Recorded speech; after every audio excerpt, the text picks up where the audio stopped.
잊어버린 고향 태초를 찾아서 29번째 은혜의 시간을 여러분들과 함께 나누도록 하겠습니다.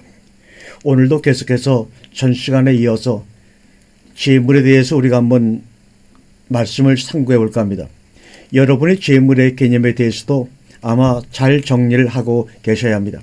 재물이라는 것은 어떤 것을 대신해서 죽는 희생을 그 내용으로 하는 것이기도 하지만 하나님께 드려지는 점도 없고 흠도 없는 거룩한 것의 의미도 그 내용 속에 담겨져 있습니다.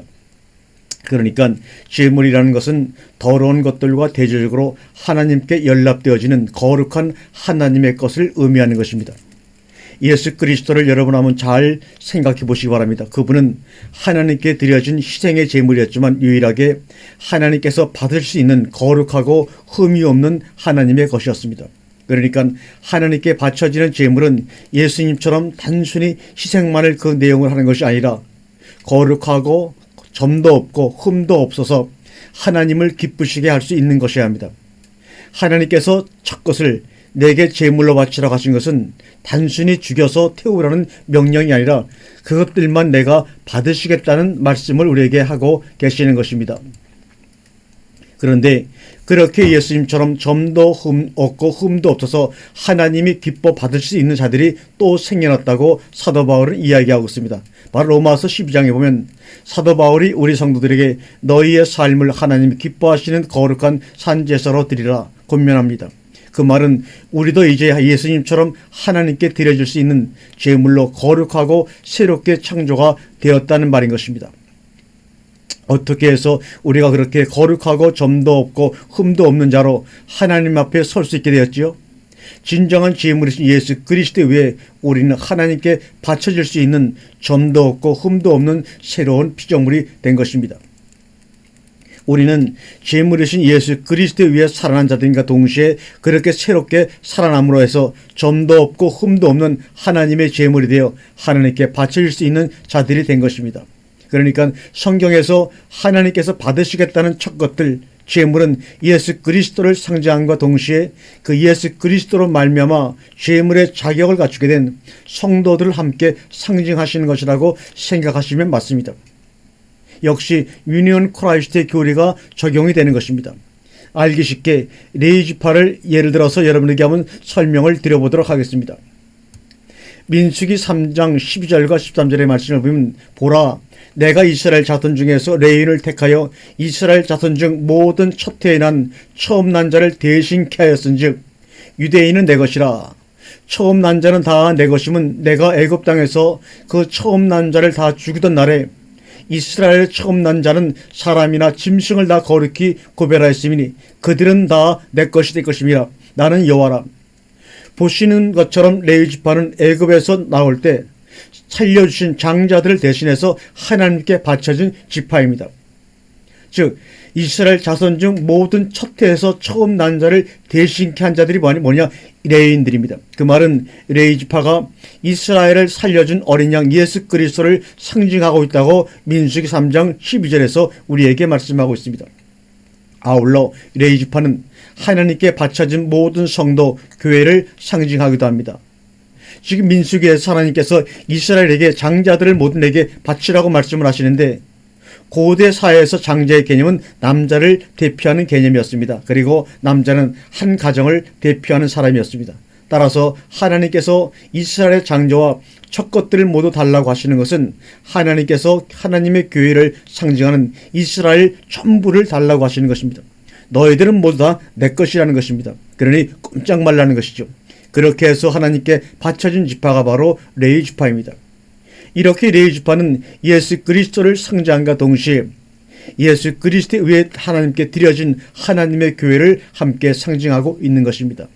이렇게 하나님께서 당신의 백성들에게 장자를 모두 바치라는 명령을 하신 것은 나는 점도 없고 흠도 없는 나의 진정한 장자 예수 그리스도만을 받을 것이다.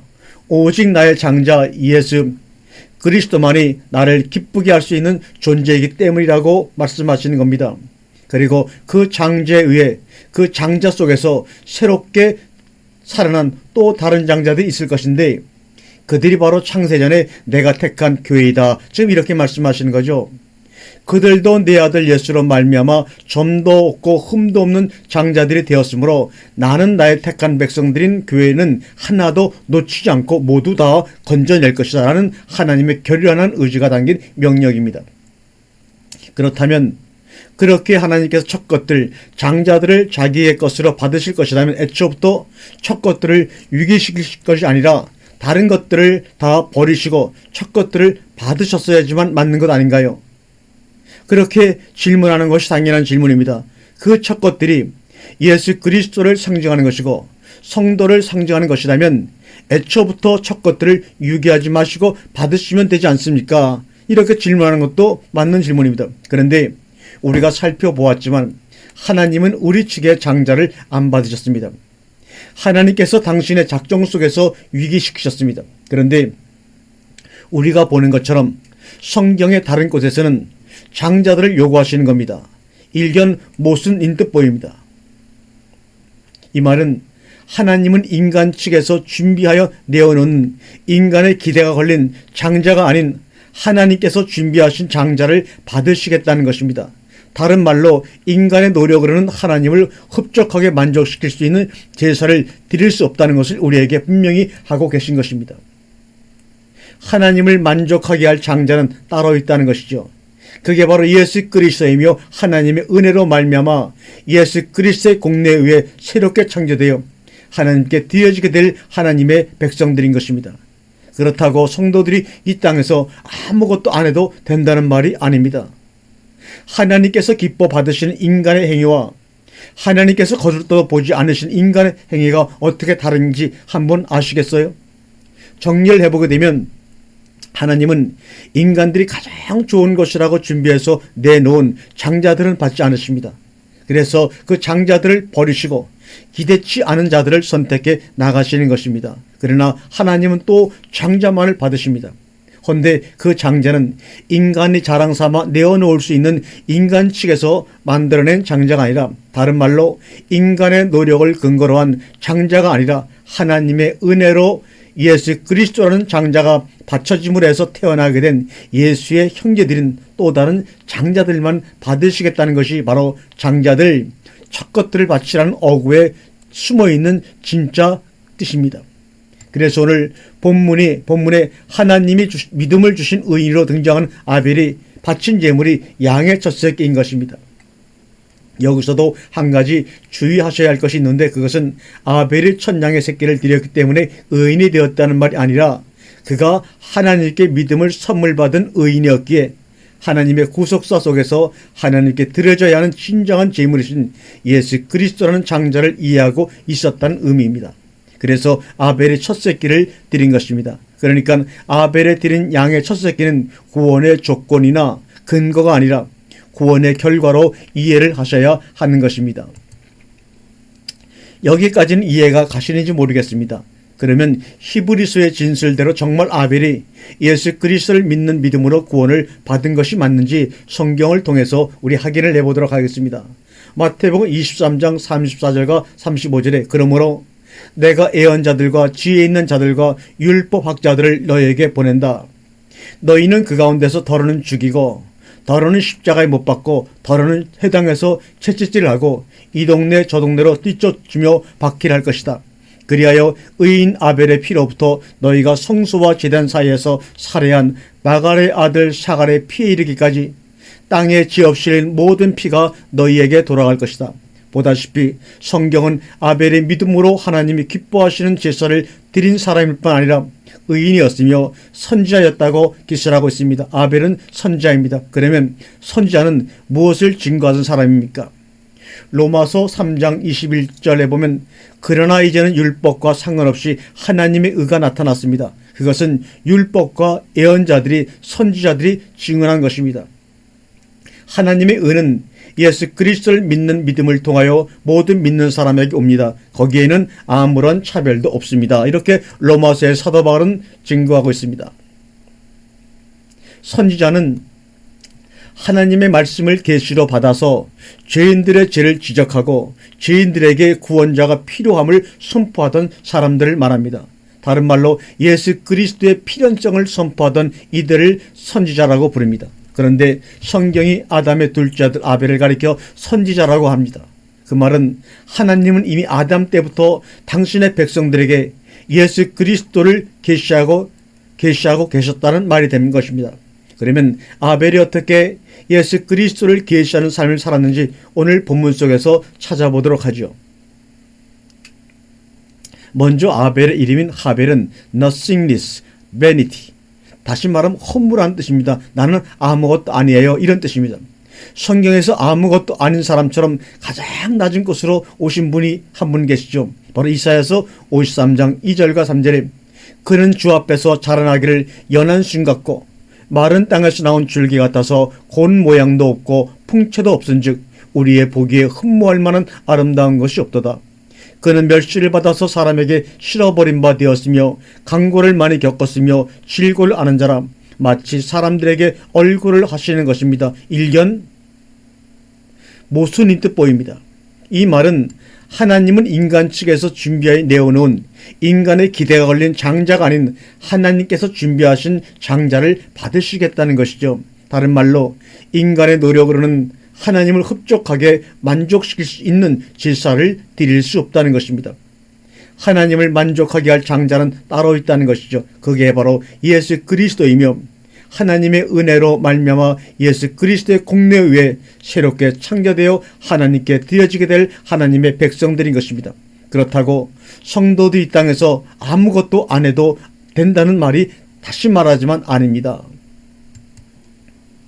그래서 그들은 자기들의 죄를 드러내시는 의인이신 주님을 살해해버린 것입니다. 가인이 어떤 사람입니까? 가인은 자신이 드리는 제사의 행위와 제물로, 다른 말로 하면 이 세상의 것들로 하나님을 기쁘시게 해드릴 수 있을 줄 알았습니다.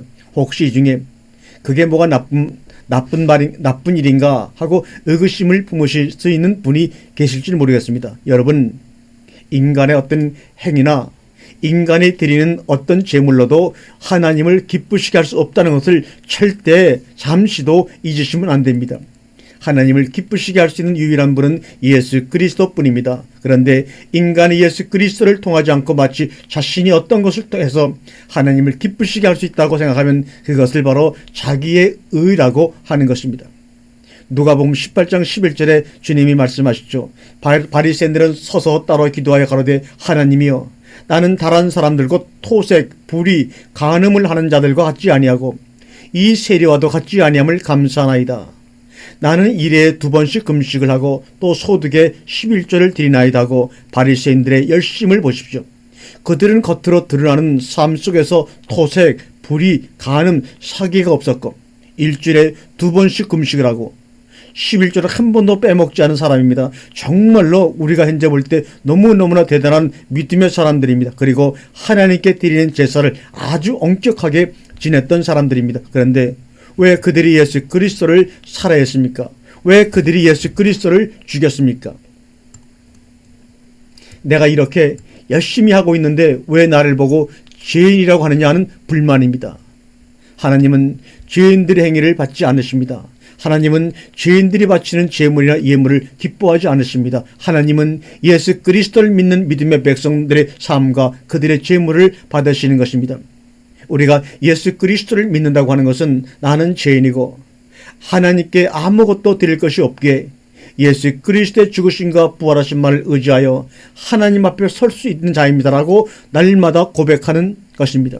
그래서 그렇게 예수 그리스도를 믿는 자들은 하나님의 처분에 왈가불가하지 않습니다.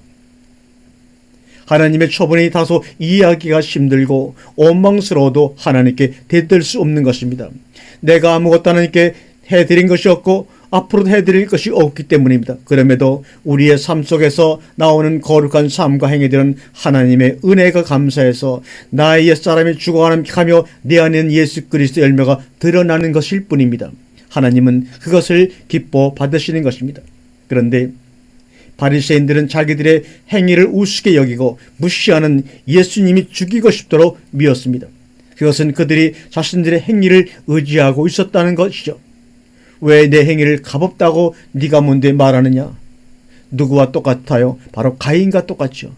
오늘 본문이 본문의 가인이 정확하게 예수님을 살해한 세상의 무리들을 대표하고 있는 인물인 것입니다. 자, 본문 5절을 보세요. 창세기 4장 5절에 보면 가인과 그 제물은 연락하지 아니하신지라 가인이 심히 분하여 안색이 변하니 믿음으로 하나님께 제사를 지내는 사람은 설사 하나님께서 그 제사를 안 받으신다고 하더라도 할 말이 없어야 하는 것입니다. 왜냐하면 제사는 내가 나의 것으로 드리는 것이 아니라 하나님의 은혜를 입은 자들이 하나님께 예수 그리스도를 드리는 것이어야 하기 때문입니다. 그런데 가인은 하나님께서 자신의 제사를 연락하지 않으시자 심히 분해합니다. 그리고 안색까지 변합니다. 하나님의 백성은 그렇게 세상의 것을 가지고 하나님을 기쁘게 하려는 자들과 세상의 것들로 자신을 증명하는 자들에 의해 살해당하는 모습으로 이 땅을 살게 되는 것입니다. 그래서 여인의 후손을 대표하는 자 이름이 아벨, 아무것도 아닌 자인 것이고 그가 세상에게 살해를 당하는 것입니다. 이게 바로 예수 그리스도의 삶이었습니다. 제 얘기가 아닙니다. 성경에서 말씀하는 그 얘기를 여러분에게 함께 나누고 있는 겁니다. 성경이 분명 아벨의 피가 예수 그리스도의 예표였음을 명백하게 밝히고 있는 성경 구절이 히브리서 12장 24절입니다.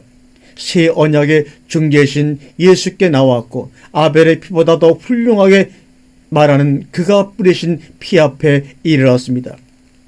아벨의 피를 예수 그리스도의 피와 비교하고 있습니다. 그러니까 아벨의 죽음은 의인이신 예수 그리스도의 죽으심을 예표하는 것이었습니다.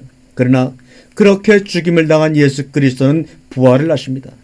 그리스도의 부활은 그리스도가 드린 제사가 온전한 제사였다는 증거로 우리는 받아들여야 합니다. 우리가 성막을 공부할 때 살펴보았듯이 1년에 한 번 대제사장이 지성소에 들어가서 제사를 올릴 때 그 제사가 조금이라도 부정하거나 흠이 있는 제사이면 제사장은 그 지성소에서 죽임을 당합니다.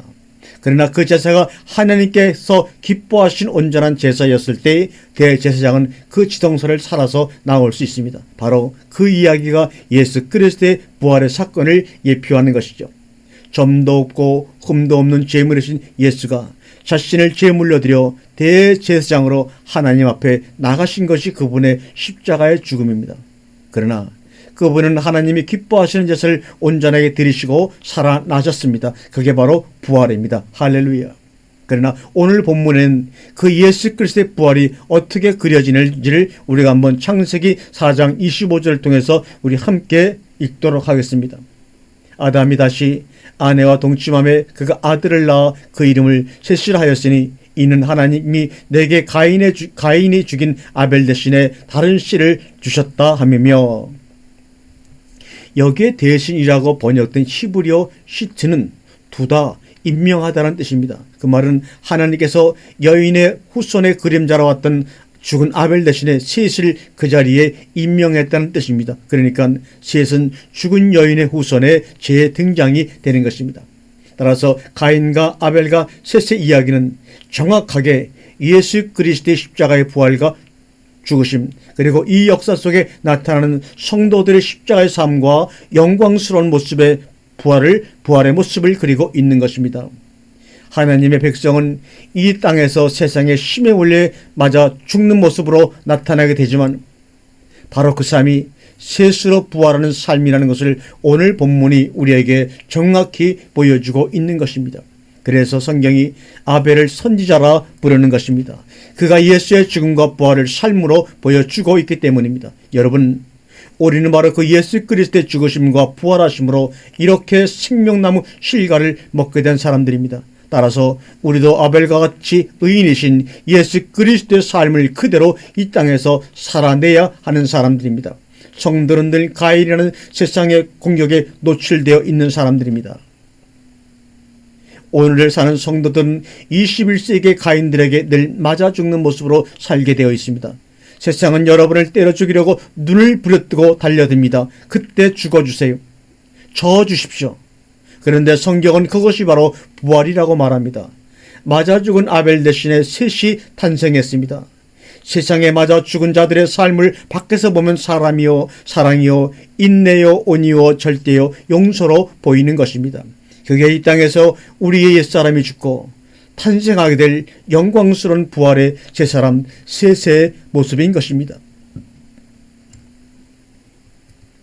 세상에게 맞아 죽은 우리의 죽음 뒤에 영광스러운 부활이 기다리고 있다는 것을 잊으시면 여러분 안 됩니다. 여러분은 진정으로 부활을 기다리십니까? 부활을 하려면 죽어야지요. 나의 옛사람이 죽음이 없이 어떻게 부활을 기대하십니까? 다 같이 이번 주도 오늘도 이 시간도 열심히 죽으십시다. 나의 고난과 역경이 타는 촛불이 되어 하나님의 말씀을 비추어 깊이 깨닫고 먹고 마시게 합니다. 하나님이 이미 아담의 선택을 알고 있었다면, 여러분과 저의 선택을 알고 있었다면 아담이 선택한 것은 그와 하나님에게 무슨 의미가 있나요? 그럼 그 아담의 선택이, 나의 선택이 바로 하나님의 출발점인가? 사랑의 구원의 여정에 있어서 말입니다. 내가 이렇게 살 수밖에 없었다는 것을 알고 허용하신 것이라면 나의 발버둥은 하나님께 무슨 의미가 있느냐? 하나님은 이미 알고 계신다? 그럼 거기에 맞춰 하나님의 계획은 세워졌고 진행되고 완성될 것입니다. 그럼 아담의 심정은 어떠하겠습니까? 하나님이 이미 자신이 이렇게 할 것이라고 알고 있으실 거라고 생각이나 했을까? 아니야, 모르고 계실 거야 했을까? 하나님이 먹어라, 먹으면 죽는다. 그런데 나무는 한 그루야. 그런데 둘 중 하나를 선택해라. 아니면 나무가 하나인데 선택하라니 도대체 뭘 말씀하시는 거야? 이게 바로 그 당시에 아담의 심정이 아니었을까 생각이 듭니다. 이사야 43장 7절의 말씀을 읽겠습니다. 그들은 내 피부치들, 내가 명예를 걸고 창조하고 바라 만들고 아사 지은 야차르 내 백성이다. 이 한 문장 안에 창세기 1장에 바라, 아사, 야차르, 사람을 만든 동사 3개가 쭈르륵 다 나와버립니다. 그들은 내 피부치들, 내가 명예를 걸고 창조하고 바라 만들고 아사 지은 야차르 내 백성이다. 내 이름으로 불려지는 모든 자 곧 내가 내 영광을 위하여 창조한 자를 내게 오게 하라. 그를 내가 지었고 그를 내가 만들었느니라.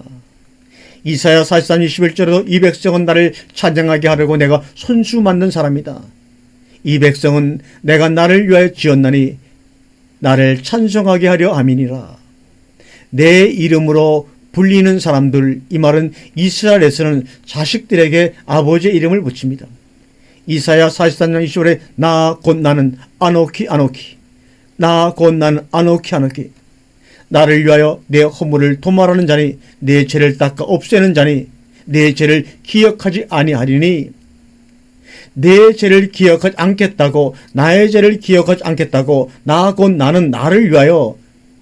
하나님이 우리의 죄를 기억하지 않고 우리의 죄를 사하신 이유는 뭐냐? 바로 하나님 자신을 위하여라고 말씀하고 있습니다. 출애굽기 3장 14절에 나는 스스로 있는 자니라 예흐의 아쉘 예후에. 자식들에게 스스로 있는 자는 부모밖에 더 있습니까? 예후의 아쉘 예후에. 창세기 4장 8절에 가인이 그 아우 아벨에게 고하니라. 그 후 그들의 들에 있을 때 가인이 그 아벨을 쳐 죽이니라. 여기서 나오는 고한이라는 단어는 오벨이라는 말인데, 오벨이라는 말은 말하다는 의미의 아말이라는 동사의 미래 완료형입니다. 그러니까 하나님께서 가인에게 당신께서 가인의 재물을 연락하지 않으신 이유를 설명해 주신 후에 어느 정도의 시간이 흐른 뒤에 가인이 아벨을 아우에게 어떤 말을 했다는 것입니다. 한글 개혁성경에는 가인이 아벨에게 어떤 말을 했는지가 정확하게 나와 있지 않습니다. 그러나 70인역 성경이나 라틴어 번역본인 라틴어 벌게트 성경, 그리고 사마리아 오경 공동 번역, 이런 성경의 번역본들을 보면 그 요벨이라는 단어의 목적어가 들러 가자라고 기록되어 있습니다. 그러니까 정확하게 번역을 하면 가인이 아벨에게 들러 가자고 이야기했다라고 된 뜻입니다. 들러 가자 아우야, 이렇게 얘기합니다. 뿐만 아니라 성경 주석가인 매트 헬리에 의하면 성경의 갈대아 번역본인 가인이 아벨에게 한 말의 내용이 조금 더 첨가되어 있는데, 그 갈대아 번역본에 따르면 가인이 아벨에게 재물에 대해, 연락에 대해, 그리고 내수와 상벌이 없다는 등의 자신의 불신앙에 대한 이야기를 한 후 아벨이 동의하지 않자 아벨을 질투하여 들러가자고 얘기한 것이라고 기록되어 있다고 합니다. 어찌되었든 성경이 그 구절을 통하여 우리에게 조지시키고자 하는 것은 한 가지입니다. 그렇게 가인이 아벨에게 의도적으로 들러가자고 한 뒤 아벨을 죽인 것은 가인이 아벨을 죽인 것이 우발적인 살인이 아니라 고의적이었다는 것을 우리에게 말씀하고 있습니다.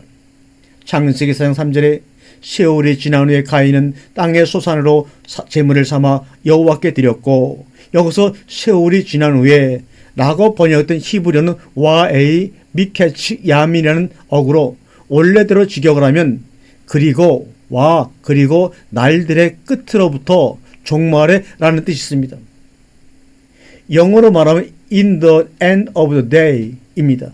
왜 최초의 예배에 관해 기술하는 창세기의 요한계시록 언어의 종말이라는 어구를 썼을까요?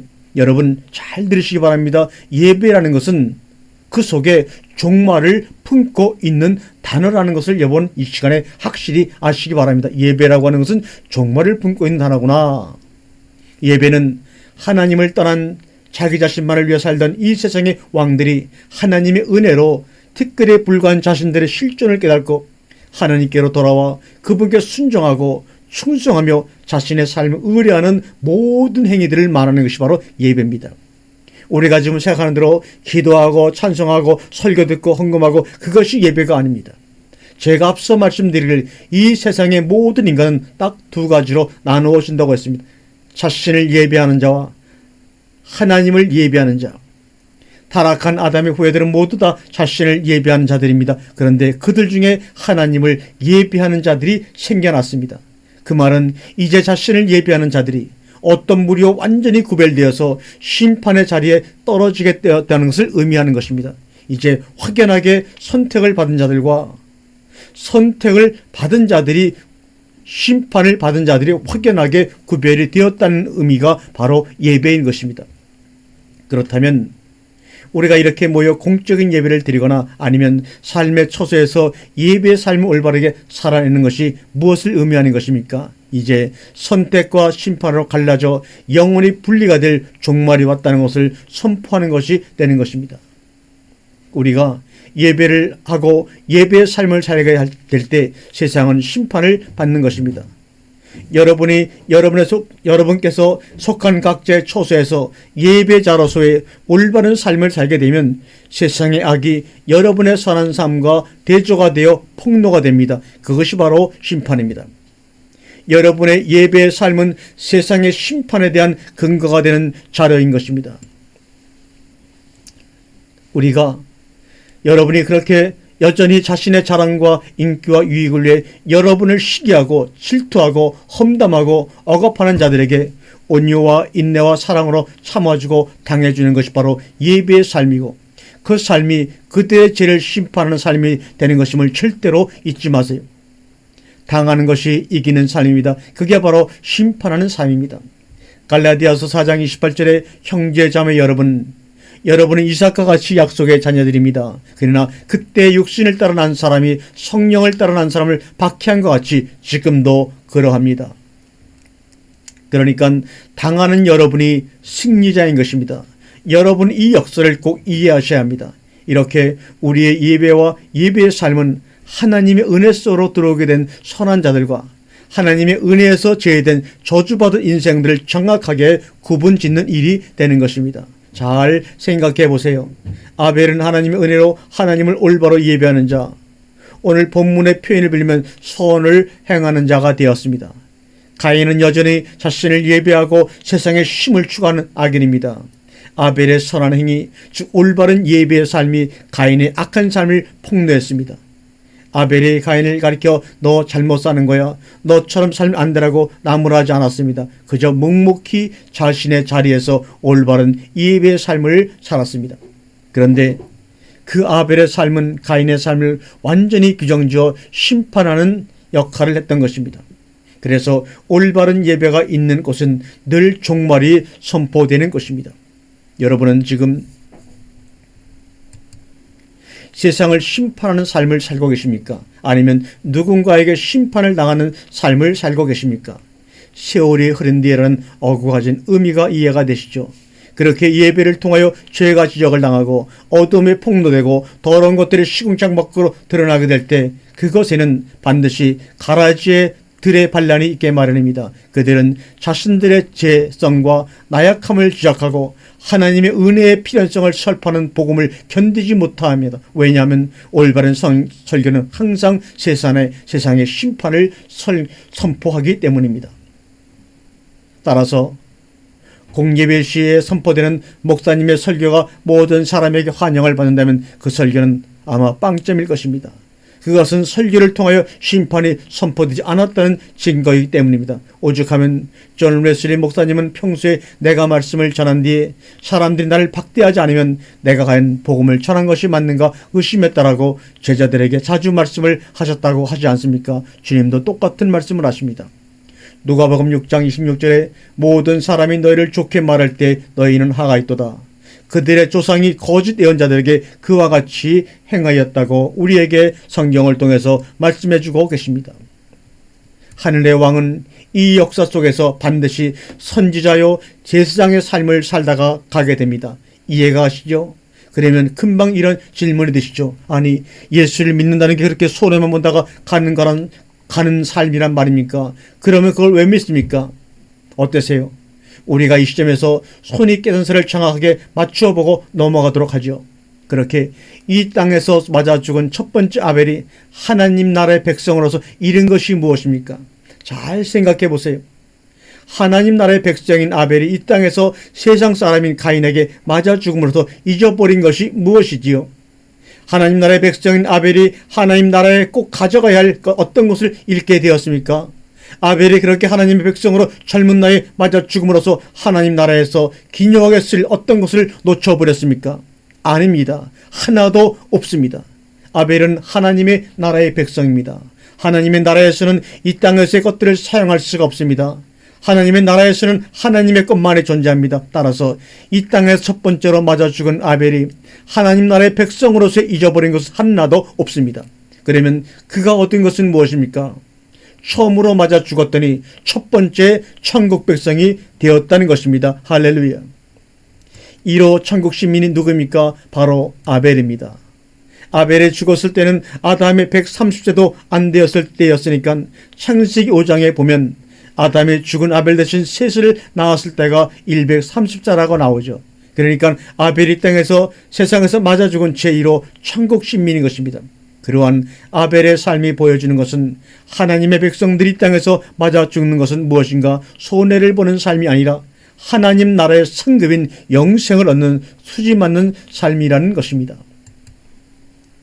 이 땅에서 가인들에게 맞아 죽는 삶을 사는 사람들이 간혹 오해하는 것이 있습니다. 왜 예수를 믿고 올바른 신앙 양심으로 살면서 이렇게 손해를 보아야 하나입니다. 그렇지요. 져주고 용서해주고 사랑해주고 인내해주는 삶을 손해보는 삶들이라고 생각합니다. 그건 아직까지도 이 땅의 것들에 많은 가치를 부여하고 있다는 증거입니다. 아닙니다. 우리는 이 땅에서 손해볼 것이 없습니다. 다 두고 내려놓고 빈몸으로 갈 것입니다. 이 땅의 것은 하나님 나라에 하나도 못 가져갑니다. 우리의 목표 지점은 하나님의 나라입니다. 따라서 여러분이 이 땅에 쌓아둘 것이 없습니다. 여러분은 하늘의 보화를 쌓으셔야 하는 분들입니다. 마태복음 16장 19절 이하 20절에 너희를 위하여 보물을 땅에 쌓아두지 말라. 거기는 좀과 동록이 해하며 도적이 구멍을 뚫고 도적질하느니라. 오직 너희를 위하여 보물을 하늘에 쌓아두라. 거기는 좀이나 동록이 해하지 못하며 도적이 구멍을 뚫지도 못하고 도적질도 못하느니라. 내 보물이 있는 그곳에는 내 마음도 있느니라. 하늘에 보물을 쌓으라는 의미가 무엇입니까? 어떤 사람들이 이야기하는 것처럼 교회에 현금을 많이 하면 하늘에 자기 보물이 쌓이나요? 실제로 그렇게 믿고 열심히 헌금하고 구제비 내고 하는 사람들이 있습니다. 그것이 나쁘다는 말씀을 드리는 것이 아닙니다. 하늘나라에 가서도 다른 사람들보다 더 부자로 살기 위해 이 땅에서 애를 쓰는 사람들이 정말 하늘나라의 삶에 올린 십자가의 삶이 무엇인지 아는 사람이겠습니까? 아닙니다. 만일 하늘나라에도 빈부귀천의 차이가 있다면 그것이 무슨 천국입니까? 그렇다면 하늘에 보물을 쌓는다는 말은 무슨 말입니까? 하늘에 있는 반짝반짝 빛나는 보물을 우리가 요한계시록에서 보았습니다. 그 보물은 에덴 동산에서 잠깐 등장을 했었습니다. 하늘의 보물은 바로 성도들 여러분과 저입니다. 하늘의 보물을 쌓는다는 것은 성도가 이 땅에서 진정한 하늘의 보물로 다듬어져 가는 것을 말하는 것이죠. 이렇게 성도가 이 땅에서 보물로 다듬어져 갈 수 있죠. 어떻게? 자기에게 주어진 이 땅의 것들을 자신의 것으로 여기지 아니하고 청지기의 삶을 살아내는 것입니다. 나의 것을 털어 가난하고 억압받고 약하고 소외된 사람을 섬기는 하늘나라의 삶의 원리로 보석처럼 사는 것입니다. 그것을 손해라고 생각하시면 안 됩니다. 그게 하늘의 보석을 쌓는 일인 것입니다. 우리는 아벨의 삶을 통해 하나님 나라 백성들이 이 땅에서 손해볼 것이 없다는 것을 배웠습니다. 아니, 그 삶은 손해보는 삶이 아니라 하나님 나라의 왕노릇하게 될 성도들이 당연히 살아내야 할 비움의 삶이요. 성경은 그 삶을 선지자의 삶, 제사장의 삶이라 부른다는 것을 보았습니다. 그래서 그런 왕이요, 선지자요, 제사장의 삶이 어떤 삶인지를 간파한 우리의 신앙가 선배들이 그렇게 용감하게 비움의 삶을 살다가 간 것입니다. 예전에 제가 존경하는 목사님 한 분인 브리스 라르손이라는 목사님의 책을 읽다가 참 인상 깊은 대목을 발견했습니다. 그분이 돌아가신 자신의 어머님과 장모님을 그리면서 이런 말씀을 하셨습니다. 그 목사님 부부가 목회자로서 너무나 가난한 삶을 살고 있을 때 자신들 이렇게 훌륭한 신앙인으로 키우신 부모님들에게 선물을 하기로 결심을 했다고 합니다. 그래서 없는 살림에 모으고 모아서 장모님에게는 금목걸이를 선물해드리고 당신의 어머니께는 어머님이 좋아하시는 화가의 그림을 사드렸답니다. 그 후로 많은 세월이 흐르고 두 분 어머니께서는 다 돌아가셨을 때 부엌 테이블에 앉아 아내와 차를 마시면서 문득 아내의 목을 보니 수십 년 전에 자기가 장모님께 사드린 그 목걸이가 걸려있다는 것입니다. 그리고 거실 벽을 보니 자신이 그 당시 어머니께 사드렸던 그림이 아주 비싼 그림이 되어 걸려있었다지요. 그런데 그동안 자신과 자기 아내를 위해서 소비했던 많은 것들은 하나도 남아있지 않더라는 것입니다. 그 목사님께서 그 이야기 끝에 이런 말씀을 하셨어요. 우리가 살면서 나의 것을 비워 나 아닌 다른 이들에게 주는 삶을 사는 것은 결코 손해보는 것이 아니다. 바로 그렇게 내 것을 비워 남에게 준 것만이 진짜 내 것이 되는 것이구나. 이 말에 공감하십니까? 우리가 나 자신만을 위해서 소비한 것들은 이 땅에서 다 사라지고 없어져 버리는 것입니다. 그러나 우리가 내 것을 비워 다른 이들을 섬겼을 때 그것들이 바로 내게 남는 진짜 내 것이 되는 것입니다. 그게 바로 십자가의 삶의 신비입니다. 웨스트민스터 스톤에 있는 크리스토퍼 챕먼의 묘비에는 이런 유명한 그의 유언이 있습니다. 제가 한번 읽어보겠습니다. 내가 죽음 앞에 서보니 내가 평생도록 다른 이들에게 준 것은 내가 모두 갖고 있다. 그것들은 모두 그들의 삶 속에서 나의 것으로 남아있다. 그런데 다른 이들에게 모두 베풀지 못하고 여전히 나에게 남겨두고 가는 것들은 나의 죽음 앞에서 내가 모두 잊어버린 것들이 되었다. 이렇게 말씀하셨습니다. 우리가 이 땅을 떠나면서 내 소유로 남겨둔 것들은 하나님 나라에서 하나도 쓸모없는 것이기 때문에 그것은 다 잊어버린 것이 된다는 것입니다. 그러니까 우리가 우리 자신을 비워 하나님과 다른 이들을 섬기는 선지자의 삶, 제사장의 삶, 다른 말로 가인들에게 맞아 죽는 삶을 사는 것은 결코 손해보는 삶이 아닌 것입니다. 그것이야말로 수지 맞는 삶이고 그것이야말로 하늘의 보물을 쌓는 삶인 것입니다. 그러니까 앞으로 제 말씀을 들으시고 저에게 목사님, 예수 믿는 사람들은 다 바보로 살려는 겁니까? 이런 질문하지 마세요. 그런 질문 자체가 난 아직도 이 땅의 힘을 포기할 수 없어요 라는 말이기 때문입니다. 그 삶은 바보의 삶이 아니라 하늘 왕들의 삶이요, 제사장들의 삶이요, 제사장의 선지자의 삶인 것입니다. 어떠세요? 여러분들은 지금 자신만을 위해 살면서 많은 것들을 그저 잊어버리고 계시지는 않으십니까? 아니면 여러분의 시간과 힘과 물질을 털어 나 이외에 다른 약한 자들을 섬기시면서 하늘의 보물을 열심히 쌓고 닦고 계십니까? 그렇게 이 땅에서 제사장의 삶과 선지자의 삶을 잘 살아내려 애쓰는 사람들은 가인처럼 자기를 무시한 하나님과 형제에게 질투하거나 분노하여 그들을 살해하는 삶을 살지 않습니다. 오늘 19절 이하를 보시면 십자가의 삶, 제사장의 삶은커녕 자신만을 위해 사는 자들이 얼마나 일관성 있는 모습을 보이는지와 하나님의 은혜를 입어 성도의 삶을 사는 이들은 어떻게 이 땅을 살게 되는지가 아주 잘 대조되어 기술되고 있습니다. 다음 시간에는 이 말씀을 더욱더 깊게 진행시켜 나가보도록 하겠습니다. 다음 시간에 뵙도록 하겠습니다. 할렐루야, 아멘.